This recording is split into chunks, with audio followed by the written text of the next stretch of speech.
भैया हम ये सोचत हई कि अगर खुदा न खास्ता कल का हम देश के प्रधानमंत्री बन गए तो सबसे पहले देश के लिए का करब। भैया सबसे पहले तो जितना रड़ुआ हैं देश में उनके बिना भैया देश में एक रड़ुआ एसोसिएशन के गठन करब और भैया सब रड़ुअन की एक गर्लफ्रेंड देबई जाना भैया। जे फॉलो करे बोके तो भैया पाकिस्तान या अफगानिस्तान या भैया बांग्लादेश से मंगा के दे भैया एकदम कंटास माल जाना।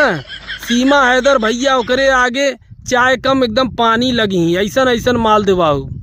और भैया जे हमें नहीं फॉलो के बा ओके वेस्ट इंडीज कीनिया नाइजीरिया या फिर साउथ अफ्रीका का करियाई देव। और एक ही मन में आवत भैया एक घर बनवाओ 4 खिड़की लगवाओ चारों तरफ भैया और 2 AC लगवाओ एक ऊपर एक नीचे। जहर करवट ले भैया रात बिरात दिन के उधर ठंडा